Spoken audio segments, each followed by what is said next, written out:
കഴിഞ്ഞ കുറച്ചാഴ്ചകളായി സോഷ്യൽ മീഡിയയിൽ നടന്ന സംഭവങ്ങൾ എനിക്കും എൻ്റെ കുടുംബത്തിനും വളരെ വേദനാജനകവും മാനസികമായി തളർത്തുന്നതുമായിരുന്നു. കുടുംബകാര്യങ്ങൾ സോഷ്യൽ മീഡിയയിൽ വരേണ്ടതില്ലെന്ന് ഞങ്ങൾ ഉറച്ചു വിശ്വസിച്ചിരുന്നതിനാൽ ഇത് ഞങ്ങളെ എത്രത്തോളം ബാധിച്ചു എന്ന് എനിക്ക് പൂർണ്ണമായി വിശദീകരിക്കാൻ കഴിയില്ല. നിർഭാഗ്യവശാൽ ഒരു വീടിൻ്റെ 4 ചുവരുകൾക്കുള്ളിൽ നിൽക്കേണ്ടിയിരുന്ന ഒരു വിഷയം പൊതുമധ്യത്തിൽ എത്തുകയായിരുന്നു. വികാരങ്ങൾ അടക്കാനാവാതെ വരുമ്പോൾ ചിലപ്പോഴൊക്കെ നമ്മൾ തലച്ചോറ് കൊണ്ടല്ല, ഹൃദയം കൊണ്ടാണ് പ്രതികരിക്കാറുള്ളത്. നീതിയുക്തമല്ലെന്ന് എനിക്ക് തോന്നിയ ഒരു കാര്യത്തിന് എൻ്റെ അമ്മ വിമർശിക്കപ്പെടുന്നത് കണ്ടപ്പോൾ സംസാരിക്കാൻ ഞാൻ നിർബന്ധിതയാവുകയായിരുന്നു. ഒരുപക്ഷെ എനിക്ക് മിണ്ടാതിരിക്കാമായിരുന്നു. എന്നാൽ അങ്ങനെ ചെയ്തിരുന്നെങ്കിൽ നീതികേടെന്ന് എനിക്ക് തോന്നിയ ഒരു തെറ്റിദ്ധാരണയുടെ ഭാരം എൻ്റെ കുടുംബത്തിന് പേറേണ്ടി വരുമായിരുന്നു. ആ സമയത്ത് സത്യം പറഞ്ഞ് ഒരു തെറ്റിദ്ധാരണ തിരുത്തുക മാത്രമാണ് ഞാൻ ചെയ്യുന്നതെന്നാണ് ഞാൻ കരുതുന്നത്. ഞാൻ പറയുന്നതെല്ലാം സത്യമാണെങ്കിൽ ഇനി കൂടുതൽ എന്താണ് പറയാനുള്ളത് എന്ന് ഞാൻ ചിന്തിച്ചതോർക്കുന്നു. എന്നാൽ അതിനു മറുപടിയായി വ്യാജ ആരോപണങ്ങളും കള്ളങ്ങളും വസ്തുതാവിരുദ്ധമായ കാര്യങ്ങളും വ്യക്തിപരമായ സംഭാഷണങ്ങളും പൊതുസമൂഹത്തിന് മുന്നിലേക്ക് വലിച്ചിഴക്കപ്പെടുമെന്ന് ഞാൻ ഒട്ടും പ്രതീക്ഷിച്ചിരുന്നില്ല.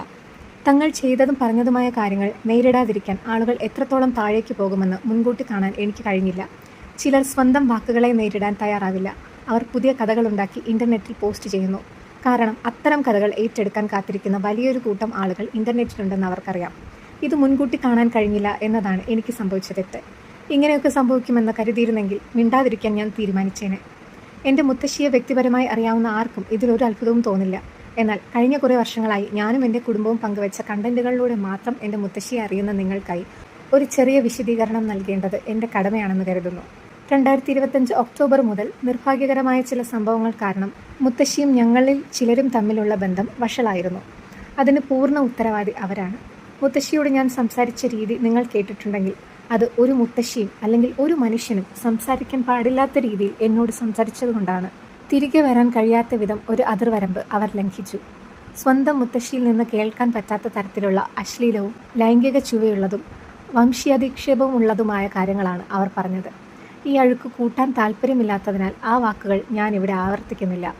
എങ്കിലും അത് ദീർഘകാലം നിലനിൽക്കുന്ന മുറിവുകളാണ് നൽകിയത്. ബഹുമാനം എന്നത് പരസ്പരം നൽകേണ്ട ഒന്നാണെന്ന് ഞാൻ വിശ്വസിക്കുന്നു. പ്രായമോ ബന്ധങ്ങളോ പദവിയോ ഒരാളെ ഉപദ്രവിക്കാനോ അപമാനിക്കാനോ ഉള്ള ലൈസൻസ് അല്ല. ആരിൽ നിന്നായാലും അപമാനം സഹിക്കാതെ സ്വന്തം കാലിൽ നിൽക്കാനാണ് എന്നെ വളർത്തിയത്. ഇതൊരു സാമ്പത്തിക തർക്കമാണെന്ന് വരുത്തി തീർക്കാൻ ശ്രമമുണ്ടായി. അതൊട്ടും ശരിയല്ല. സ്വന്തം അധ്വാനം കൊണ്ട് ജീവിതം പടുത്തുയർത്തണമെന്ന് ഞാനും എൻ്റെ സഹോദരിമാരും എപ്പോഴും വിശ്വസിച്ചിട്ടുണ്ട്. മാതാപിതാക്കളെയോ കാരണവന്മാരെയോ ഒരു സാമ്പത്തിക സുരക്ഷിതത്വമായോ സ്വത്തിൻ്റെ സ്രോതസ്സായോ ഞങ്ങൾ കണ്ടിട്ടില്ല. സ്വന്തം അധ്വാനം കൊണ്ട് ജീവിക്കുന്നതിൽ അഭിമാനിക്കുന്ന സ്ത്രീകളാണ് ഞങ്ങൾ.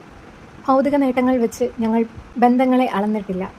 ഇതൊരിക്കലും പണത്തെക്കുറിച്ചുള്ള വിഷയമായിരുന്നില്ല. ഞാൻ അയച്ചതാണെന്ന് പറഞ്ഞ് എൻ്റെ മുത്തശ്ശി ഫോണിൽ നിന്ന് ചില സന്ദേശങ്ങൾ വായിക്കുന്നത് നിങ്ങൾ കണ്ടിട്ടുണ്ടാകും. എനിക്കൊരു ലളിതമായ ചോദ്യമേ ചോദിക്കാനുള്ളൂ. ആ സന്ദേശങ്ങൾക്ക് വഴിവെച്ച മുൻപത്തെ സംഭാഷണങ്ങളും മെസ്സേജുകളും മറച്ചു വെച്ചുകൊണ്ട് ഒരാളുടെ മറുപടികൾ മാത്രം വായിക്കാൻ ഏതൊരാളാണ് മുതിരുന്നത്? ഒരു കുടുംബ വാട്സപ്പ് ഗ്രൂപ്പിൽ ഞാൻ അയച്ച സന്ദേശങ്ങൾ എൻ്റെ കസിൻ വായിക്കുന്നത് നിങ്ങൾ കേട്ടിട്ടുണ്ടാകും. ഞാൻ പറഞ്ഞ കാര്യങ്ങൾ ഞാൻ നിഷേധിക്കുന്നില്ല. ഞാൻ ദേഷ്യത്തിലായിരുന്നു. സാധാരണയായി ഉപയോഗിക്കാത്ത വാക്കുകൾ ഞാൻ ഉപയോഗിച്ചു. എന്നാൽ നിങ്ങൾ കേട്ടത് എൻ്റെ മെസ്സേജുകൾ മാത്രമാണ്. അതിന് ആധാരമായ സംഭാഷണങ്ങളില്ല. ആ സംഭാഷണങ്ങളിൽ ചിലത് മുത്തശ്ശി കാരണം കാര്യങ്ങൾ എത്രത്തോളം ബുദ്ധിമുട്ടായി എന്ന് എൻ്റെ കസിൻ തന്നെ പറയുന്നതോടെയാണ് തുടങ്ങുന്നത്. അതിനോട് പ്രതികരിക്കുക മാത്രമാണ് ഞങ്ങൾ ചെയ്തത്. യാഥാർത്ഥ്യം ഇതായിരിക്കെ സ്വന്തം മെസ്സേജുകളും മുൻപത്തെ കാര്യങ്ങളും ഒഴിവാക്കി എൻ്റെ മെസ്സേജുകൾ മാത്രം തിരഞ്ഞെടുത്ത് വായിക്കുന്നത് കണ്ടപ്പോൾ എനിക്ക് വലിയ ആഘാതമുണ്ടായി. സത്യം എന്താണെങ്കിലും ഞാൻ അവരുടെ വ്യാജകഥകളെ ചോദ്യം ചെയ്തതുകൊണ്ട് മാത്രം എന്നെ കഴിയുന്നത്ര മോശമായി ചിത്രീകരിക്കുക എന്നതായിരുന്നു അവരുടെ ലക്ഷ്യമെന്ന് ഇതിൽ നിന്ന് വ്യക്തമായി. എനിക്കെതിരെ ഉന്നയിക്കപ്പെട്ട ഏറ്റവും ഗുരുതരമായ ആരോപണങ്ങളിലൊന്ന് ഞാൻ മുത്തശ്ശിയെ കായികമായി ഉപദ്രവിക്കാൻ ശ്രമിച്ചു എന്നതാണ്. അത് തികച്ചും തെറ്റാണ്. എൻ്റെ മുത്തശ്ശൻ്റെ വേർപാടിന് 2 മാസം ശേഷം അമ്മയും സഹോദരിമാരും ഒരു സുഹൃത്തും ചേർന്ന് ചില കുടുംബകാര്യങ്ങൾ സംസാരിക്കാൻ മുത്തശ്ശിയെ സന്ദർശിച്ചതാണ് ഇതിൽ പറയുന്ന സംഭവം. മുത്തശ്ശി ഇതിനു മുൻപും നടക്കാത്ത കാര്യങ്ങൾ നടന്നുവെന്ന് അവകാശപ്പെട്ടിട്ടുള്ളതിനാൽ ഇത്തരം സംഭാഷണങ്ങൾ റെക്കോർഡ് ചെയ്യുന്നത് ഞങ്ങൾ പതിവാക്കിയിരുന്നു. അന്ന് ഞങ്ങൾ അവിടെ എത്തിയത് മുതൽ തിരികെ പോയതുവരെയുള്ള മുഴുവൻ റെക്കോർഡിങ്ങും ഞങ്ങളുടെ കൈവശമുണ്ട്. അന്ന് എന്താണ് സംഭവിച്ചതെന്ന് അത് വ്യക്തമാക്കുന്നുണ്ട്. എനിക്കെതിരെ ഉന്നയിച്ച ആരോപണം അതിലില്ല. ഇതൊരു ഉദാഹരണം മാത്രം. 2 പേരും ചേർന്ന് എനിക്കെതിരെ മറ്റു പല ആരോപണങ്ങളും ഉന്നയിച്ചിട്ടുണ്ട്. അവയെല്ലാം തെറ്റാണ്. സത്യം മെസ്സേജുകളിലും റെക്കോർഡിങ്ങുകളിലും സുരക്ഷിതമാണ്. അത് തെളിയിക്കേണ്ട ഒരു ദിവസം വന്നാൽ ഞാൻ തെളിയിക്കും. എൻ്റെ കസിൻ ഇതിലൊരു പുറത്തു നിന്നുള്ള ആളല്ല. അവരും ഞങ്ങളോടൊപ്പം ഇതെല്ലാം അനുഭവിച്ച ആളാണ്. മുത്തശ്ശിയിൽ നിന്നും അവർക്കും കടുത്ത അനുഭവങ്ങൾ ഉണ്ടായിട്ടുണ്ട്. കാര്യങ്ങൾ കൈവിട്ടു പോയപ്പോൾ അവർ സഹായത്തിനായി ഞങ്ങളെയാണ് സമീപിച്ചത്. ഞങ്ങൾ നിരുപാധികം അവർക്കൊപ്പം ഉണ്ടായിരുന്നു. ആ സംഭാഷണങ്ങൾ അതിനെക്കുറിച്ചുള്ളതായിരുന്നു. മുഴുവൻ ചിത്രവും അറിഞ്ഞിട്ടും ഭർത്താവിൻ്റെ മരണശേഷം പ്രായമായ ഒരു സ്ത്രീയെ ഉപേക്ഷിച്ച കുടുംബമായി എൻ്റെ കുടുംബത്തെ ലോകത്തിന് മുന്നിൽ കാണിക്കാൻ അവർ തിരഞ്ഞെടുത്തു. എൻ്റെ 74 വയസ്സുള്ള മുത്തശ്ശിക്ക് സോഷ്യൽ മീഡിയയുടെ വ്യാപ്തിയോ വ്യാജ കഥകൾ വരുത്തിവെക്കുന്ന ആഘാതമോ മനസ്സിലായിട്ടുണ്ടാവില്ല. എന്നാൽ എൻ്റെ കസിൻ അത് വ്യക്തമായി അറിയാമായിരുന്നു. അസത്യങ്ങൾ കാരണം തെറ്റിദ്ധരിക്കപ്പെടുക എന്നതാണ് ഇതിലെ ഏറ്റവും വിഷമകരമായ കാര്യം. ഏതാനും മിനിറ്റുകൾക്കുള്ളിൽ ഈ വ്യാജ പ്രചാരണങ്ങളെല്ലാം തകർക്കാൻ പോന്ന ചാറ്റുകളും ഓഡിയോ റെക്കോർഡിങ്ങുകളും വീഡിയോകളും അനവധി തെളിവുകളും എൻ്റെ കൈവശമുണ്ട്. ഇതെല്ലാം ഞാൻ പുറത്തുവിട്ട് ഇന്ന് ആളുകൾക്കുള്ള അഭിപ്രായങ്ങൾ മാറും എന്നതിൽ എനിക്ക് സംശയമില്ല. എന്നാൽ വ്യക്തിപരമായി സംഭാഷണങ്ങൾ പൊതുസമൂഹത്തിൽ ഇട്ടാൽ ഞാൻ എതിർത്ത ആളുകളിൽ നിന്ന് എനിക്ക് വ്യത്യാസമില്ലാതാകും. ഞാൻ അങ്ങനെയുള്ളയാളല്ല, ആകാൻ ആഗ്രഹിക്കുന്നുമില്ല. എൻ്റെ വ്യക്തിത്വത്തിന് കളങ്കമുണ്ടാക്കുക എന്ന ഒറ്റ ഉദ്ദേശത്തോടെ എനിക്കെതിരെ വ്യാജവും തെറ്റിദ്ധരിക്കപ്പെടുത്തുന്നതുമായ പ്രസ്താവനകൾ പ്രചരിപ്പിച്ചതിന് കസിനെതിരെ മാനനഷ്ട കേസ് ഫയൽ ചെയ്യാനും നിയമപരമായി മുന്നോട്ട് പോകാനും എനിക്ക് പൂർണ്ണ അവകാശമുണ്ട്. എന്നാൽ 2 കാരണങ്ങളാൽ ഞാൻ അതിൽ നിന്ന് പിന്തിരിയുന്നു. എൻ്റെ കസിൻ്റെ ജീവിതത്തിൽ ഞങ്ങൾ ജീവന് തുല്യം സ്നേഹിക്കുന്ന കുട്ടികളുണ്ട്. അവർ ചെയ്യാത്ത തെറ്റിന് അവരെ ശിക്ഷിക്കാൻ ഞാൻ ആഗ്രഹിക്കുന്നില്ല. 2, കുടുംബകാര്യങ്ങൾ പരസ്യമായി പോരടിക്കേണ്ടതില്ലെന്ന് ഞാൻ തുടക്കം മുതലേ പറഞ്ഞിട്ടുണ്ട്. കോടതി മുറി മറ്റൊരു പരസ്യ പോരാട്ടമാണ്. എൻ്റെ കുടുംബം ഇനിയൊരു പോരാട്ടം നടത്താൻ ഞാൻ ആഗ്രഹിക്കുന്നില്ല. എന്നാൽ ഇത് തുടരുകയാണെങ്കിൽ, എൻ്റെ കുടുംബം വീണ്ടും വേദനിപ്പിക്കപ്പെടുകയാണെങ്കിൽ ലഭിച്ച നിയമോപദേശ പ്രകാരം ഞങ്ങൾ പ്രവർത്തിക്കും. എനിക്കതിന് താല്പര്യമില്ല. അവിടെ എത്തുന്നതിന് മുൻപ് ഇത് അവസാനിപ്പിക്കണമെന്ന് ഞാൻ അഭ്യർത്ഥിക്കുന്നു. എൻ്റെ വീഡിയോയെക്കുറിച്ച് പലരും അഭിപ്രായങ്ങൾ പറയുകയും എന്തുകൊണ്ട് അത് അവഗണിച്ചില്ല എന്ന് ചോദിക്കുകയും ചെയ്തതായി എനിക്കറിയാം. സത്യത്തിൽ ഞാനൊരു വീഡിയോയോടല്ല പ്രതികരിച്ചത്, അതിനുശേഷം വന്ന കാര്യങ്ങളോടാണ്. അമ്മയുടെ സോഷ്യൽ മീഡിയ അക്കൗണ്ടുകളിൽ സ്വന്തം അമ്മയെ ഉപേക്ഷിച്ച മകൾ എന്ന് വിളിച്ച് ആളുകൾ അധിക്ഷേപിക്കുകയായിരുന്നു. അത് അമ്മയെ തകർത്ത് കളഞ്ഞു. സ്വന്തം പിതാവിൻ്റെ അവസാന നാളുകളിൽ പരിചരണത്തിനായി പോരാടിയ സ്ത്രീയാണത്. തെറ്റായ ഒരു കഥയുടെ പേരിൽ അമ്മ പരസ്യമായി അപമാനിക്കപ്പെടുന്നത് കണ്ടപ്പോൾ ഒരു മകൾ എന്ന നിലയിൽ ഞാൻ പ്രതികരിച്ചത്. എൻ്റെ വീഡിയോയിൽ പറഞ്ഞ കാര്യങ്ങളിൽ ചിറ്റമ്മയെ പിന്തുണച്ച ഞാൻ ഉറച്ചു നിൽക്കുന്നു.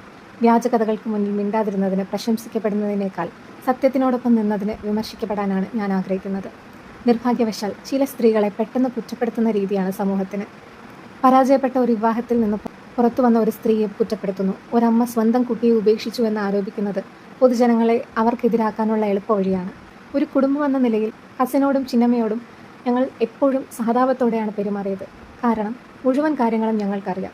ഇന്ന് കാര്യങ്ങൾ ഈ നിലയിലെത്തിയതിന് 2 പേരും ഉത്തരവാദികളല്ലെന്ന് ഞങ്ങൾക്കും അറിയാം. എന്നാൽ സഹതാപത്തിനായി മറ്റൊരു കുടുംബാംഗത്തിനെതിരെ സോഷ്യൽ മീഡിയ ഉപയോഗിക്കുന്നത് അംഗീകരിക്കാനാവില്ല. ട്രോമയെക്കുറിച്ചുള്ള ചർച്ചകളെക്കുറിച്ച് പറയുകയാണെങ്കിൽ ഒരാൾ മിണ്ടാതിരിക്കുന്നു എന്നതിനർത്ഥം അവർ വേദനിച്ചിട്ടില്ല എന്നല്ല. ചിലർ തങ്ങളുടെ വേദന പുറത്തു കാണിക്കാതെ സോഷ്യൽ മീഡിയ കണ്ടന്റ് ആക്കാതെ കൊണ്ടു നടക്കുന്നു. വ്യത്യസ്തമായി പ്രകടിപ്പിച്ചു എന്നതുകൊണ്ട് മാത്രം എൻ്റെ ചിന്നമ്മ വേദനയില്ലാത്തവളാവുന്നില്ല. വിഷാദം, ട്രോമ എന്നിവയെല്ലാം വൈദ്യസഹായവും അനുഭവവും അർഹിക്കുന്ന മാനസികാരോഗ്യ പ്രശ്നങ്ങളാണ്. സ്വന്തം തെറ്റുകൾ മറയ്ക്കാനുള്ള ഒരു കവചമായി അവയെ ഉപയോഗിക്കരുത്. ഒരാളുടെ തെറ്റായ പ്രവൃത്തികളെ ന്യായീകരിക്കാൻ ഈ വാക്കുകൾ ഉപയോഗിക്കരുത്. കുറച്ച് മാസങ്ങൾക്ക് മുമ്പ് വരെ ഞാൻ മുത്തശ്ശിയുടെ ഏറ്റവും പ്രിയപ്പെട്ട കൊച്ചുമകളായിരുന്നു. കാരണം അവരുടെ അഭിപ്രായത്തിൽ അവരോടൊപ്പം ഏറ്റവും കൂടുതൽ സമയം ചെലവഴിച്ചതും പരിചരിച്ചതും ഞാനായിരുന്നു. എൻ്റെ സഹോദരന്മാർ ചെയ്ത കാര്യങ്ങളെ കുറച്ചു കാണിക്കുകയല്ല, അവരും തങ്ങളാലാവുന്ന വിധം മുത്തശ്ശിയെ സ്നേഹിച്ചിട്ടുണ്ട്. എന്നാൽ ആ നിമിഷത്തിൽ തങ്ങൾക്കായി ഏറ്റവും കൂടുതൽ കാര്യങ്ങൾ ചെയ്യുന്നവരെ പുകഴ്ത്തുന്ന രീതി മുത്തശ്ശിക്കുണ്ടായിരുന്നു. തിരിഞ്ഞു നോക്കുമ്പോൾ ആ സ്നേഹം ഒരു വ്യക്തി എന്ന നിലയിൽ എന്നോടുള്ളതായിരുന്നോ അതോ ഞാൻ അവർക്ക് ചെയ്തു നൽകിയ കാര്യങ്ങളോടുള്ളതായിരുന്നോ എന്ന് ഞാൻ ചിന്തിച്ചു പോകുന്നു. അവരുടെ പ്രവർത്തികളെ ഞാൻ ചോദ്യം ചെയ്യുകയും എന്നിൽ നിന്നുള്ള ആനുകൂല്യങ്ങൾ നിലയ്ക്കുകയും ചെയ്ത നിമിഷം ഞാൻ ചെയ്തതെല്ലാം ഒറ്റ രാത്രി കൊണ്ടില്ലാതായി. മുത്തശ്ശി ഞാൻ ചെയ്തതെല്ലാം മറന്നിട്ടുണ്ടാകാം. ആളുകൾ തങ്ങൾക്ക് ഓർക്കാൻ ഇഷ്ടമുള്ളത് മാത്രം ഓർക്കുന്നു എന്ന് ഞാൻ മനസ്സിലാക്കുന്നു. അത് സാരമില്ല. ഞങ്ങൾ ഒന്നിച്ചുള്ള നല്ല നിമിഷങ്ങൾ അവർ മറന്നാലും ഞാൻ മറന്നിട്ടില്ല. ഞാൻ ചെയ്തതൊക്കെ എന്തിനാണെന്ന് എനിക്കറിയാം. ആ നല്ല ഓർമ്മകൾ ഞാൻ എപ്പോഴും സൂക്ഷിക്കും. ഇനി മുത്തശ്ശിയെ പരിചരിക്കാൻ ഞങ്ങൾക്ക് കഴിയില്ല. അതിക്രമങ്ങളിൽ നിന്ന് സ്വയം രക്ഷപ്പെടാനുള്ള ഒരേ ഒരു വഴി മാറി നിൽക്കുക എന്നതായിരുന്നു. എന്നാൽ അവർക്ക് 74 വയസ്സായി. ഈ വിവാദങ്ങൾ ഒടുങ്ങുമ്പോൾ അവരെ നോക്കാൻ ആരെങ്കിലും വേണം. അവരെ പരിചരിക്കാനായി കാനഡയിലെ ജീവിതം ഉപേക്ഷിച്ച് വന്നതാണെന്ന് എൻ്റെ കസിൻ ലോകത്തോട് പറഞ്ഞിട്ടുണ്ട്. മുത്തശ്ശിയെ ഓർത്തെങ്കിലും അത് സത്യമാകട്ടെ എന്ന് ഞാൻ ആശംസിക്കുന്നു. വീഡിയോകൾ എടുക്കാനും കാണാനും ആളുകളില്ലാത്തപ്പോഴും ആ പരിചരണം തുടരുമെന്ന് ഞാൻ പ്രതീക്ഷിക്കുന്നു. ഓൺലൈനിൽ കണ്ട കാര്യങ്ങൾ വെച്ച് എന്നെ വിലയിരുത്താൻ ആരെങ്കിലും ആഗ്രഹിക്കുന്നെങ്കിൽ എനിക്ക് മനസ്സിലാകും. എല്ലാവർക്കും അവരുടേതായ അഭിപ്രായങ്ങളുണ്ടാവും. ചില സ്ക്രീൻഷോട്ടുകൾക്കോ വീഡിയോ കഷ്ണങ്ങൾക്കോ ഒരു കഥ മുഴുവനായി പറയാൻ കഴിയില്ലെന്ന് എനിക്കറിയാം. മുഴുവൻ ചിത്രവും അറിയാതെ വിധി പ്രസ്താവിക്കാതിരിക്കാനുള്ള ക്ഷമ ചിലരെങ്കിലും കാണിച്ചിരുന്നെങ്കിലെന്ന് ഞാൻ ആഗ്രഹിക്കുന്നു. എങ്കിലും കുഴപ്പമില്ല. എന്നെ വ്യക്തിപരമായി അറിയാവുന്നവർക്ക് എൻ്റെ ഹൃദയവും സത്യവും അറിയാം. എനിക്കത് മാത്രം മതി. ചിലർ കള്ളങ്ങൾക്കൊപ്പം ജീവിക്കാൻ തീരുമാനിച്ചേക്കാം. ഞാൻ സത്യത്തിനോടൊപ്പം ജീവിക്കാൻ ആഗ്രഹിക്കുന്നു. ദിവസാവസാനം ഹൃദയത്തിൽ സത്യസന്ധതയും നന്മയുമുള്ളവർക്കാണ് സമാധാനം ലഭിക്കുക. ഒളിക്കാനൊന്നുമില്ല, ഭയക്കാനൊന്നുമില്ല, തെളിയിക്കാനൊന്നുമില്ല എന്ന് ബോധ്യമുള്ളതുകൊണ്ട് എനിക്ക് മനസ്സറിഞ്ഞ് പുഞ്ചിരിക്കാൻ കഴിയുന്നു. എനിക്കുറപ്പുള്ള ഒരു കാര്യമുണ്ട്. വർഷങ്ങളുടെ സത്യസന്ധതയും കഠിനാധ്വാനവും കൊണ്ട് കെട്ടിപ്പടുത്ത ഒരു പേര് ഒറ്റ രാത്രി കൊണ്ട് ഇല്ലാതാവില്ല. ഞാൻ പൂർണ്ണയാണെന്ന് ഒരിക്കലും അവകാശപ്പെട്ടിട്ടില്ല. എൻ്റെ തെറ്റുകൾ അംഗീകരിച്ച് ജീവിക്കാനാണ് ഞാൻ ശ്രമിക്കുന്നത്. അതാണ് ഇത്രയും വർഷമായി എനിക്ക് ജനങ്ങളുടെ സ്നേഹവും വിശ്വാസവും നേടിത്തന്നത്. കഴിഞ്ഞ കുറച്ചാഴ്ചകളായി ആ സ്നേഹം ഞാൻ മുൻപത്തേക്കാൾ കൂടുതലായി തൊട്ടറിഞ്ഞു. എനിക്കൊപ്പം നിലകൊണ്ട എന്നെ വിശ്വസിച്ച എല്ലാവർക്കും നന്ദി. പകുതി കഥ കേട്ട് എന്നെയും എൻ്റെ കുടുംബത്തെയും വിലയിരുത്താതിരുന്ന എല്ലാവർക്കും നന്ദി. നിങ്ങൾ നൽകിയ ആ പിന്തുണയ്ക്ക് നന്ദി. ഞാൻ എവിടെയാണെന്ന് എനിക്ക് വ്യക്തമായ ബോധ്യമുണ്ട്. സത്യസന്ധമായ സ്നേഹവും വിശ്വാസവുമുള്ള ആളുകൾക്കിടയിൽ ഞാൻ ഇവിടെ തന്നെ ഉണ്ടാകും. ഇതോടൊപ്പം ഈ അധ്യായം പൂർണ്ണമായും എന്നേക്കുമായി എന്ന് കരുതുന്നു അവസാനിപ്പിക്കാൻ ഞാൻ ആഗ്രഹിക്കുന്നു. അവസാനമായി ഒരു കാര്യം കൂടി. കഴിഞ്ഞ കുറച്ചാഴ്ചകളായി എന്നെക്കുറിച്ച് പുതിയ വിവാദങ്ങൾ വരുന്നത് ഞാൻ കാണുന്നു. ചിലതൊക്കെ മറുപടി പോലും അർഹിക്കാത്തത്ര തമാശ നിറഞ്ഞതായിരുന്നു. എന്നാൽ ഞാനും സഹോദരിമാരും സ്കൂളിലും കോളേജിലും ബുള്ളിയിങ് നടത്തിയവരായിരുന്നു എന്ന തരത്തിലുള്ള കഥകൾ, തികച്ചും വ്യാജമായ കാര്യങ്ങൾ എത്രത്തോളം ആത്മവിശ്വാസത്തോടെയാണ് അവതരിപ്പിക്കുന്നത് എന്നതുകൊണ്ട് മാത്രമാണ് ശ്രദ്ധിക്കപ്പെട്ടത്. അതുകൊണ്ട് സത്യം അറിയാൻ ആഗ്രഹമുള്ളവരോട് എനിക്കൊരു അഭ്യർത്ഥനയുണ്ട്. തിരുവനന്തപുരം ഹോളി ഏഞ്ചൽസ് ISC സ്കൂളിലും ചെന്നൈ MOP വൈഷ്ണവ് കോളേജിലുമാണ് ഞാൻ പഠിച്ചത്. ദയവായി ഈ സ്ഥാപനങ്ങൾ സന്ദർശിക്കുക. എന്നെ നന്നായി അറിയാവുന്നവരോട് സംസാരിക്കുക. ഗോസിപ്പുകൾക്ക് വേണ്ടി മാത്രം ഉണ്ടാക്കുന്ന കഥകൾ വിശ്വസിക്കുന്നതിന് മുൻപ് അന്വേഷിച്ച് സത്യം മനസ്സിലാക്കുക. സത്യം ഒരിക്കലും പരിശോധനകളെ ഭയപ്പെടുന്നില്ല. അവസാനമായി, സൈബർ ബുള്ളിയിങ് കൊണ്ട് എൻ്റെ മൂല്യം കുറയ്ക്കാനോ എന്നെ തളർത്താനോ കഴിയുമെന്ന് ആരെങ്കിലും കരുതുന്നുണ്ടെങ്കിൽ ഒരിക്കൽ കൂടി ചിന്തിക്കുക. സ്നേഹത്തോടെ, സമാധാനത്തോടെ, സത്യത്തോടെ. ഹാന കൃഷ്ണ.